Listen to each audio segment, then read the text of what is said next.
नमस्कार, केके न्यूज़ 24 में आपका स्वागत है। मैं मोनिका और आप देख रहे हैं केके न्यूज़ 24। खबर कुशीनगर उत्तर प्रदेश से है, जहां पर हिंदू जागरण मंच द्वारा कुशीनगर के बिरला धर्मशाला में अखंड भारत संकल्प दिवस का आयोजन किया गया, जिसके मुख्य अतिथि प्रदेश संगठन मंत्री मदन मोहन व विशिष्ट अतिथि प्रदेश प्रचार प्रमुख आशुतोष ऋषि श्रीवास्तव ने मां सरस्वती और क्रांतिकारी वीर सावरकर के चित्र पर माल्यार्पण कर कार्यक्रम की शुरुआत किया।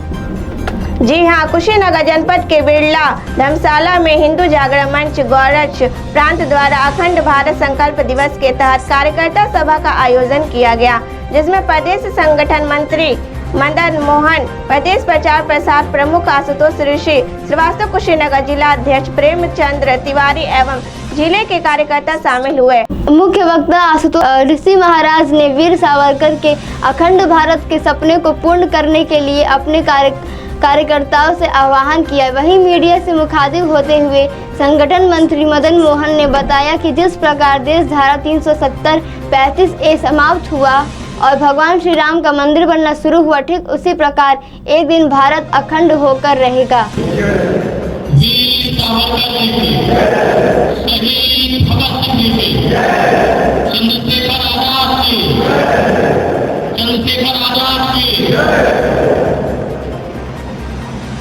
बिरला मंदिर के सभागार में उपस्थित सभी राजरक्षक जो अखंड भारत की परिकल्पना लेके यहाँ पर बैठे हैं, उनका मैं हार्दिक अभिनंदन करता हूँ। मंच पे उपस्थित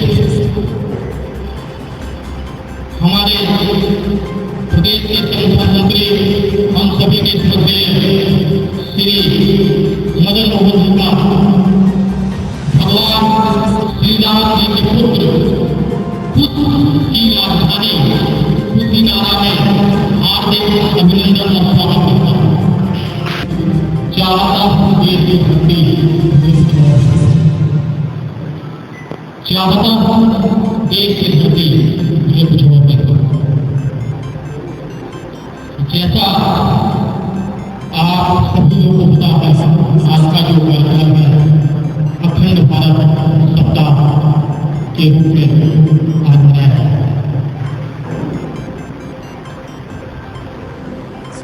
अखंड भारत जो भी हमारे क्रांतिकारी हैं, चाहे वो वीर सावरकर जी हो, चाहे मदन मोहन मालवीय जी हो, चाहे सभी के सत्य नाथूराम गोडसे, सबका एक ही सपना था कि भारत की जो आजादी है वो अखंड भारत की है। भारत देश का विभाजन है। कुछ वाकया मैं आपको बताता हूँ। भारत आजाद के पूर्व सन 1939 में रावी नदी के तट पर कांग्रेस का राष्ट्रीय अधिवेशन, उस कांग्रेस के राष्ट्रीय अधिवेशन में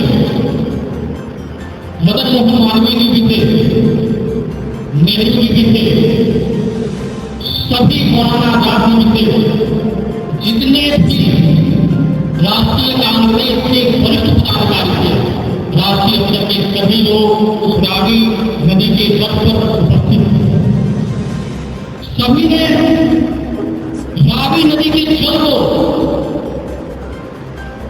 अपने हथेलियों में लेके संकल्प लिया और एक प्रस्ताव पारित किया कि भारत वर्ष जब भी आजाद होगा वो अखंड आजाद होगा, भारत का विभाजन नहीं होगा, जैसा कि पूर्व में हो चुका। पूर्व में श्रीलंका हुआ, पूर्व में बर्मा हुआ, पूर्व में अफगानिस्तान हुआ। इसको देख के उस समय तो विचार किया एक राष्ट्रीय कांग्रेस और एक जिंदा की मुस्लिम लीग। तो 1939 में राष्ट्रीय अधिवेशन में दीवार होने के तत्पर सबने हथेलियों में जल लेकर संकल्प लिया कि भारत जब भी आजाद होगा अखंड होगा। अब भारत के लोग सभी लोग चाहे किसी धर्म संप्रदाय के सभी लोग यही चाहते हैं कि भारत जब भी आजाद हो वो अखंड हो, खंडित ना। अगले दिन मीडिया के माध्यम से प्रिंट मीडिया में जब छपा कि कांग्रेस ने संकल्प लिया कि अखंड भारत भी आजाद होगा, भारत का विभाजन नहीं होगा, तो भारत के विभाजन से नया हिस्सा होना भी चाहिए। लेकिन उसी के बिल्कुल विपरीत 3 बार जिन्ना ने लाहौर में अधिवेशन लाया और उस लाहौर के अधिवेशन में एक प्रस्ताव पारित किया कि भारत जब भी आजाद होगा तो मुसलमानों के लिए एक नया देश पाकिस्तान मुस्लिम लीग जरूर मांगा। वहीं से सारी परिकल्पना बदल गई। जिन्ना अंग्रेजों के पिट्ठू बने हुए, अंग्रेजों के झांसे में आके उन्होंने वो प्रस्ताव पारित किया। लेकिन इस प्रस्ताव का जब पता श्रद्धेय मदन मोहन मालवीय जी को पड़ा, श्रद्धेय मदन मोहन मालवीय जी गांधी जी के पास जाते हैं तो गांधी जी से कहते हैं, गांधी जी आपको पता है जिन्ना ने कौन सा प्रस्ताव पारित किया है? उनको नहीं पता था। मदन मोहन मालवीय जी विस्तार से उनको बताते हैं। गांधी जी उसी समय से जिन्ना की आवाज से जाते हैं, एक बार नहीं 14 बार। लेकिन वो जिन्ना महात्मा गांधी से मिलने से भी इनकार कर देता है। 14वीं बार जब महात्मा गांधी पुनः अपने आश्रम चले आते हैं, सुभाष बाबू जी को पता। जैसे ही सुभाष बाबू को पता चलता, सुभाष बाबू जिन्ना की आवाज से जाते हैं और जिन्ना से कहते हैं, मिस्टर जिन्ना आपने बापू जी से क्यों नहीं मिला? तो जिन्ना कहता है वो इस बापू कौन? न राष्ट्रीय कांग्रेस का अध्यक्ष है, न उसकी बात में बता रहा हूं, न कांग्रेस का उसका सदस्य है, और मैं राष्ट्रीय मुस्लिम लीग का राष्ट्रीय अध्यक्ष। ये क्या बात है? सुभाष बाबू कहते हैं तो मेरी आपकी बात का उन्होंने कहा बिल्कुल नहीं, मुझे आपकी औकात पता, जिन्ना का मुझे आपकी औकात पता है। आपको राष्ट्रीय कांग्रेस से बाहर कर दिया है और आपने एक फ्रंट लाइन का पार्टी बनाया हुआ है। इस वजह से आपकी औकात मेरी औकात बराबर नहीं हो सकती। सुभाष बाबू को बहुत होता है, लेकिन मामला उन्होंने अपने क्रोध में अंकुश करते हुए कहा, मिस्टर जिन्ना आप बताएं आपसे भी कौन बात करता है? सर, अखंड भारत संकल्प के माध्यम से आप आम जनता को क्या संदेश देना चाहते हैं? अखंड भारत के माध्यम से अखंड भारत है क्या, पहले समझ लीजिए।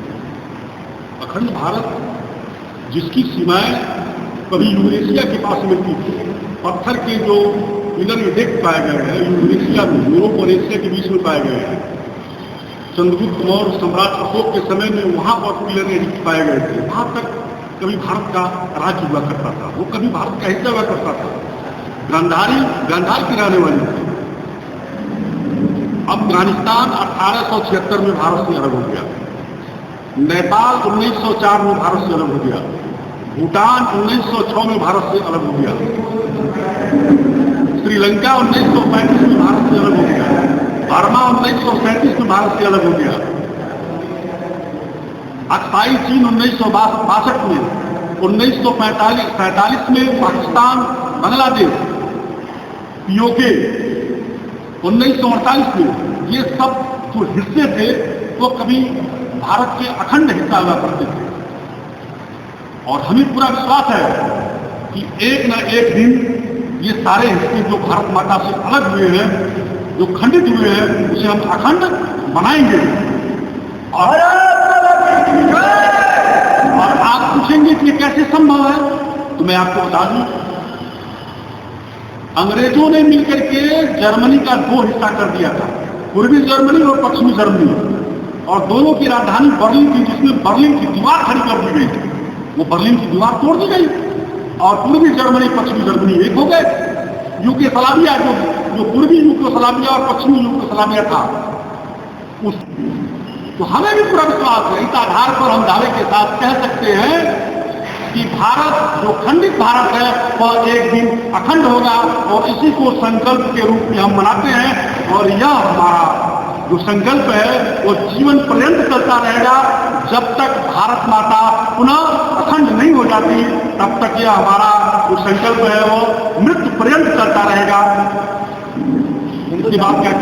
हिंदू जागरण मंच का मुख्य उद्देश्य है, हिंदू जागरण मंच का मेन उद्देश्य ये है कि देश की आंतरिक सुरक्षा की जिम्मेदारी हिंदू जागरण मंच के कंधों पर है। राष्ट्रीय स्वयं सेवक संघ ने, हमें गर्व की बात है कि राष्ट्रीय स्वयं सेवक संघ ने हिंदू जागरण मंच को देश की आंतरिक सुरक्षा की जिम्मेदारी हिंदू जागरण मंच के कंधों पर दिया है।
की, लेकिन आजाद होने के पहले सन 42 से लेकर सन 47 के बीच में ऐसा क्या हुआ कि रीवा नदी के तट पर हथेलियों में आत्मा करके जो संकल्प लिया गया कि भारत जब भी आजाद होगा, अखंड भारत।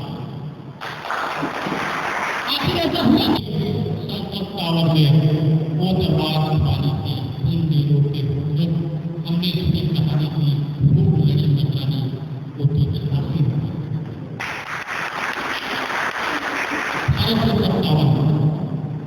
1857 में भी इस वजह से जो पीछे अंग्रेजों को लगा कहीं 1857 की प्रेरणा की तरह कहीं 1942 से कहीं नेता जाता होगा, उनकी परिकल्पना तो 22 दिसंबर 1948 भारत को आजाद कर देती। लेकिन उन्होंने सोचा, अंग्रेजों ने सोचा कि हमारा उद्देश्य तो भारत को खंडित करना है, भारत और पाकिस्तान जिस समय जिन्ना का हर वितरण कर रहे थे, उसी समय पहले भारत को परम पूज्य गुरु गोवर्धन जी उस समय भी अपने शिक्षकों के साथ चर्चा कि कैसे करके भारत को खंडित होने से बचाया जाए। सभी राष्ट्रीय स्वयंसेवक समिति अखबार में जितने भी पदाधिकारी स्वयंसेवक थे, सभी अपने अपने जगह पे चर्चाएं कर रहे थे, वार्ता कर रहे थे कि कैसे भारत को खंडित होने से बचाया जाए। सबने यही कहा कि वो कैसे हो। बहुत ही अच्छा हुआ आप लोगों ने खंड भारत की परिकल्पना करके यहाँ हम लोगों के बीच में आए हुए हैं। वो दिन दूर नहीं, खंडित भारत को पुनः अखंड बनाएंगे कि गिलगित से गारो पर्वत तक आजादी का जश्न मनाएंगे। जो पाया उसका ध्यान को करना चाहिए, जो भूला उसका सर, अखंड भारत संसद के माध्यम से आप आम जनता को क्या संदेश देना चाहते हैं? अखंड भारत के माध्यम से अखंड भारत है क्या, पहले समझ लीजिए। अखंड भारत जिसकी सीमाएं कभी यूरेशिया के पास मिलती थी, पत्थर के जो पिलर इफेक्ट पाए गए हैं यूरेशिया में, यूरोप और एशिया के बीच में पाए गए हैं। चंद्रगुप्त मौर्य सम्राट अशोक के समय में वहां पर पिलर एडिक्ट पाए गए थे। वहां तक कभी भारत का राज्य हुआ करता था, वो कभी भारत का हिस्सा हुआ करता था। गांधार की रहने वाली थी। अफगानिस्तान 1876 में भारत से अलग हो गया, नेपाल 1904 में भारत से अलग हो गया, भूटान 1906 में भारत से अलग हो गया, श्रीलंका 1935 में भारत से अलग हो गया, बर्मा 1937 में भारत से अलग हो गया, अक्साई चीन 1962 में, 1945 में पाकिस्तान, बांग्लादेश, पीओके 1948 में, ये सब जो हिस्से थे वो कभी भारत के अखंड हिस्सा हुआ करते थे। और हमें पूरा विश्वास है कि एक न एक दिन ये सारे हिस्से जो भारत माता से अलग हुए हैं, जो खंडित हुए हैं, उसे हम अखंड बनाएंगे। और आप पूछेंगे कि कैसे संभव है, तो मैं आपको बता दूं, अंग्रेजों ने मिलकर के जर्मनी का दो हिस्सा कर दिया था, पूर्वी जर्मनी और पश्चिमी जर्मनी, और दोनों की राजधानी बर्लिन थी, जिसमें बर्लिन की दीवार खड़ी कर दी गई थी। वो बर्लिन की दीवार तोड़ दी गई और पूर्वी जर्मनी पश्चिमी जर्मनी एक हो गए। यूगोस्लाविया जो पूर्वी यूगोस्लाविया और पश्चिमी यूगोस्लाविया था, उस जिसको हिटलर ने नक्शे से ही हटा दिया था, उस पोलैंड को, आज वो पोलैंड आज भी जिंदा है। और सबसे बड़ी बात, इजराइल को आप देख लीजिए, 1800 वर्षों तक इजरायली लोग जब एक दूसरे से मिलते थे, यहूदी लोग, तो कहते थे कि हम अब अगली मुलाकात हमारी यरूशलेम में होगी, इजराइल में होगी।